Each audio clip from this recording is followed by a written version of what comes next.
E aí, pessoal dos elementos, aqui quem fala é Matheus Queiroz, criado do canal. Como é que vocês estão? Tudo bem? Bom, gente, estamos aqui em mais uma videoaula para dar continuidade ao nosso estudo a respeito das funções. E nesta aula, pessoal, nós iremos estudar a noção de função por meio de conjuntos.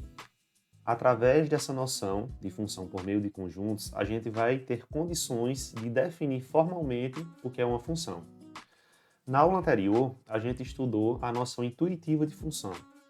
A gente viu alguns exemplos, bem interessantes. Inclusive, quem ainda não assistiu essa videoaula, eu vou deixá-la disponível aqui no card, tá bom?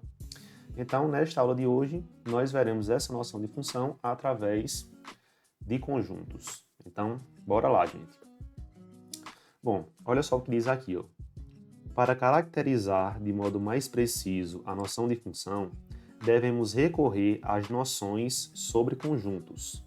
Lembrando, pessoal, que nós já temos uma playlist tratando a respeito dessas noções de conjuntos. Quem ainda não assistiu essa playlist, eu vou deixar ela disponível aqui no card, beleza?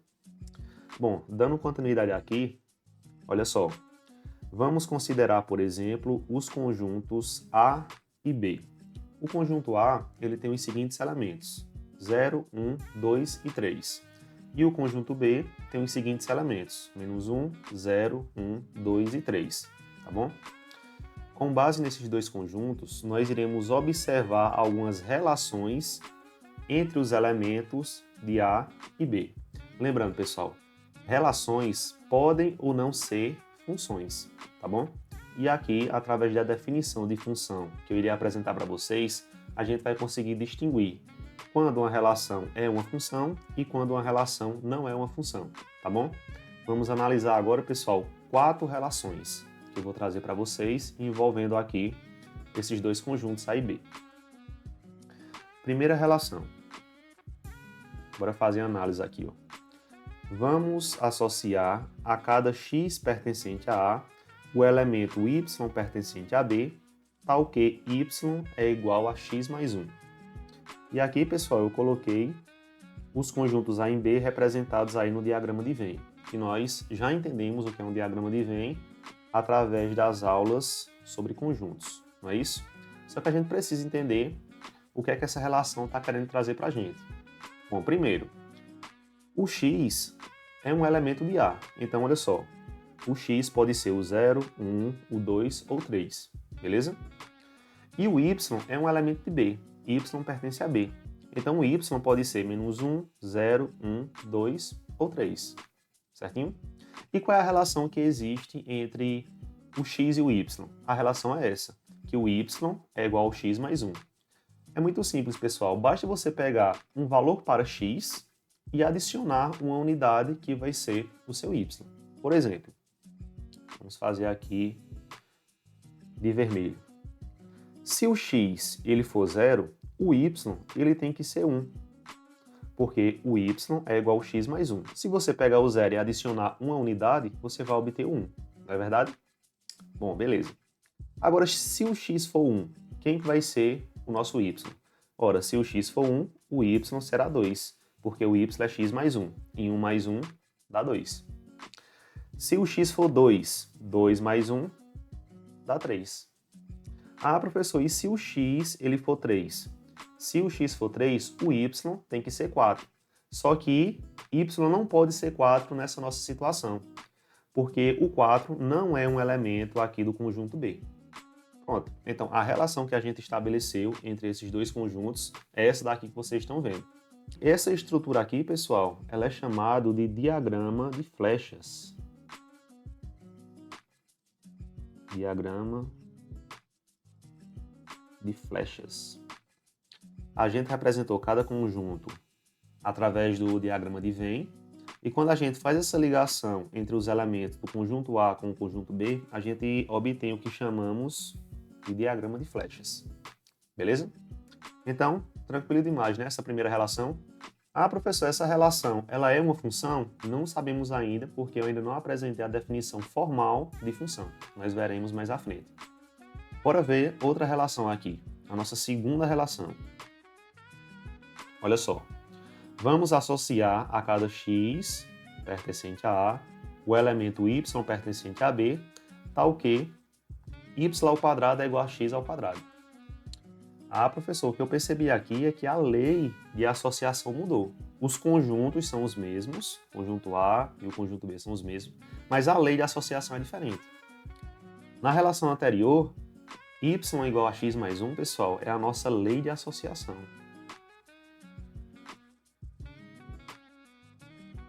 Recordando lá a nossa primeira aula.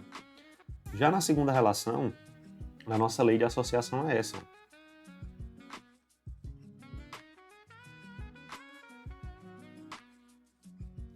Y ao quadrado tem que ser igual a x ao quadrado. Agora vamos observar aqui os nossos conjuntos e tentar relacionar os elementos de A com os elementos de B. Bom, vamos pensar o seguinte. O zero elevado ao quadrado é zero, que é o nosso x.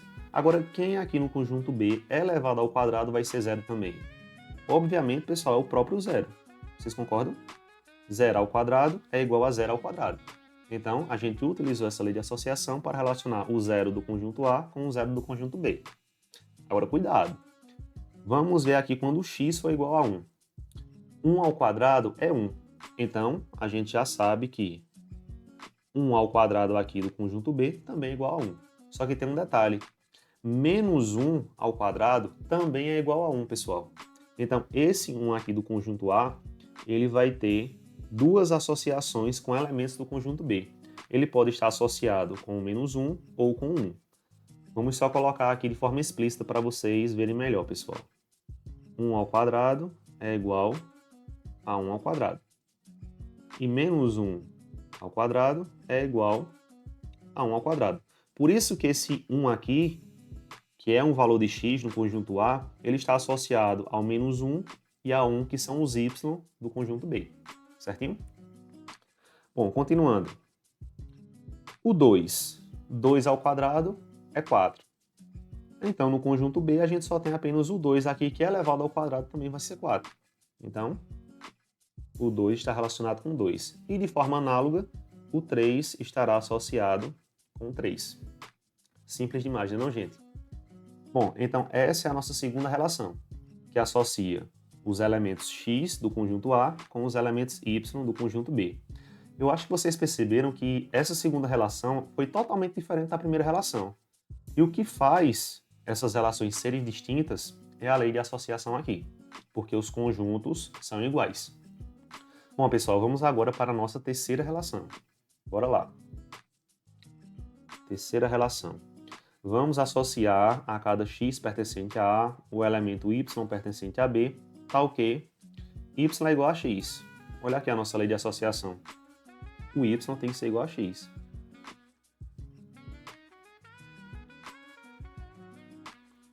Essa daqui, pessoal, é uma lei de associação muito simples, porque os elementos têm que ser iguais. Então, olha só, o 0 tem que ser igual a 0, y igual a x, né? O x igual a y, 1 tem que ser igual a 1, 2 tem que ser igual a 2 e 3 tem que ser igual a 3. Pronto, tá aí. Essa é a nossa terceira relação. Nesse momento, pessoal, vocês podem estar pensando, oxente, e para estudar funções não precisa fazer contas, não? Pessoal, precisa.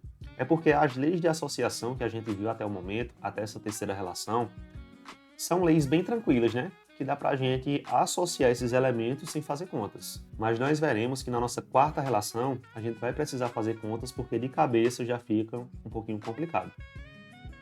Bora lá. Quarta relação aqui. Vamos associar a cada x pertencente a A o elemento y pertencente a B, tal que y é igual a x ao quadrado menos 2x. Lembrando, os conjuntos A e B são os mesmos, certo? Bom, nessa situação, por exemplo, quando o x é igual a 2, fica difícil você fazer de cabeça, né? As continhas aqui para descobrir qual é o y que está relacionado com esse x. Então, nesse tipo de situação, quando a lei de associação ela é um pouquinho mais complexa, faça a conta. Lei de associação. Faça a continha, pessoal. Não tem problema nenhum. Olha só. quando x é igual a zero, quem que vai ser o valor de y? É muito simples. No lugar de x, nessa expressão, nessa lei de associação, você vai colocar o zero. Vai ficar o seguinte, ó. Y é igual a zero ao quadrado menos 2 vezes zero. Não é assim? Então, y vai ser igual a zero ao quadrado é zero, menos 2 vezes zero é zero, então y vai ser igual a zero. O que é que isso significa? Que quando o x é zero, o y é zero. Então, a gente tem que relacionar esses dois valores. Zero com zero. Beleza? Vamos agora ver, pessoal, quando o x for igual a 1. Quem vai ser o y? A situação é exatamente a mesma, só que agora no lugar do x, a gente vai opor o 1. Então vai ficar assim, ó, y é igual a 1 ao quadrado menos 2 vezes 1. Estão percebendo que nessa lei de associação, no lugar do x, eu estou pondo 1? Pois é. Então aqui vai ficar y é igual a 1 ao quadrado 1, menos 2 vezes 1, menos 2, e 1 menos 2, o y vai ser menos 1. Isso significa, pessoal, que quando o x é 1, o y é menos 1. Então temos que associar aqui 1 com menos 1. Certinho? Bom, temos que fazer mais duas contas, né? Nossa próxima conta, pessoal, é quando o x é igual a 2. Vamos lá. Substituindo o x por 2, vai ficar y igual a 2 ao quadrado menos 2 vezes 2. Nosso y será 2 ao quadrado 4, menos 2 vezes 2, menos 4. 4 menos 4, 0. Então, quando o x é 2, o y será 0. Vamos associar aqui o 2 com o 0. E por fim, a nossa última continha. Quando x é igual a 3. Substituindo a nossa lei de associação, o y será igual a 3 ao quadrado menos 2 vezes 3. Bom, 3 ao quadrado é 9. Menos 2 vezes 3 é menos 6. E 9 menos 6, 3. Então, quando o x é 3, o y também é 3. Bom, tá aí. Essa é a nossa quarta relação. Pessoal, nas relações anteriores, se vocês quisessem fazer essas contas aqui, poderiam fazer de forma bem tranquila e vocês iriam encontrar aquelas mesmas relações que a gente viu anteriormente, certo? Esses diagramas aqui, né, de flechas. Bom, apresentamos já as nossas 4 relações. Agora eu iria apresentar para vocês a definição formal de função. E através dessa definição formal de função, a gente vai tentar identificar qual daquelas relações são funções, beleza? Então, bora lá. Definição formal de função. Olha só. Dados dois conjuntos não vazios A e B, então, esses conjuntos têm que ser não vazios, né? Uma relação que associa a cada elemento x pertencente a A um único elemento y pertencente a B recebe o nome de função de A em B. Então, vamos ler novamente, ó. Uma relação que associa a cada elemento x pertencente a A um único elemento y pertencente a B recebe o nome de função de A em B. Ou seja, para uma relação ser considerada uma função, ela tem que satisfazer o seguinte requisito. Então, pessoal, o requisito é apenas esse, ó. Cada elemento de A, cada elemento de A deve estar associado a um único elemento de B. Então, tem palavrinhas-chave aqui para vocês se atentarem. Vou destacar de vermelho. Cada elemento de A deve estar associado a um único elemento de B. Beleza? Bom, com base nisso, de posse dessa definição formal de função, vamos dizer qual dessas 4 relações são consideradas funções, através do que eu acabei de apresentar para vocês. Bom, pessoal, pela definição formal de função, cada elemento de A deve estar associado a um único elemento de B, certinho? Então, olha só, cada um desses elementos de A está associado a um único elemento de B? E a resposta que vocês me dão é não. Porque nós temos o elemento 3 aqui, do conjunto A, que não tem associação com ninguém do conjunto B.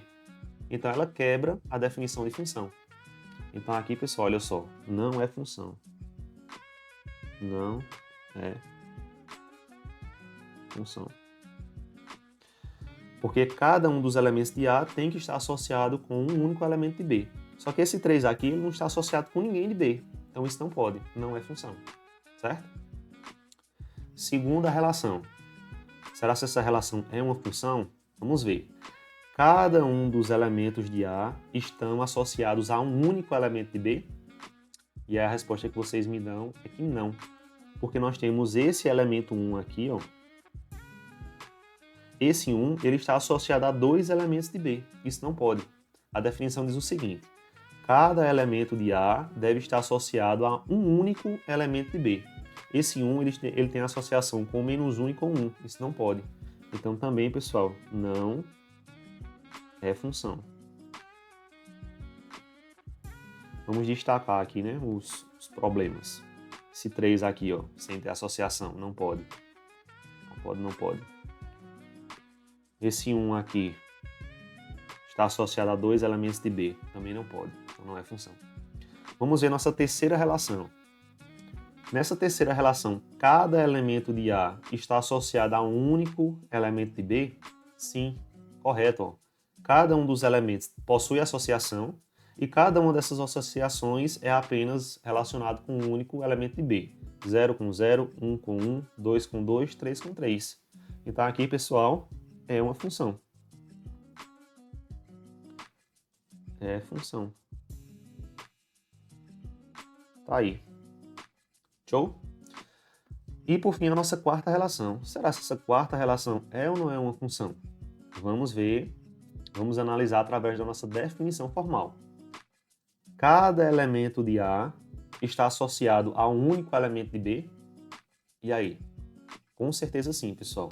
Cada um dos elementos de A possui associação e cada um desses elementos está associado a um único elemento de B. Olha só, o 0 está associado com o 0, o 1 com o menos 1, o 2 com o 0 e o 3 com o 3. E nesse momento vocês podem me dizer o seguinte: ah, professor, mas o 0 aqui, ó, que é um elemento de B, ele está associado a dois elementos de A. Pessoal, isso não quebra a definição formal de função. Agora, se fosse o contrário, como aconteceu aqui nessa relação 2, aí sim, aqui não quebra nenhuma relação. Outra coisa, ah, professor, existem elementos de B aqui que não tem nenhuma associação com nenhum elemento de A. Isso não tem problema nenhum também, pessoal. Teria problema se algum elemento do conjunto A não tivesse associação com algum elemento do conjunto B, certinho? Então essa quarta relação é uma função. É função. Certo? Então, pessoal, voltem lá de novo na definição formal de função, façam a leitura com calma, entendam bem direitinho o que é função e o que não é função, isso tudo é muito importante, tá bom? E para finalizar a nossa aulinha, eu trago aqui para vocês a notação de função. Olha só, usamos a seguinte notação para representar uma função. Essa daqui é a notação. F, dois pontinhos, A, essa setinha aqui, o B. Esse F vem de função. O A e o B são os nossos conjuntos envolvidos aí na definição de função. Lembra que para uma função estar bem definida, a gente precisa desses dois conjuntos não vazios, não é isso? E essa estrutura a gente lê assim, ó. F é uma função de A em B. A gente lê dessa forma. F é uma função de A em B.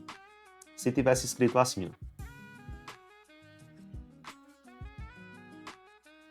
a gente iria ler F é uma função de B em C.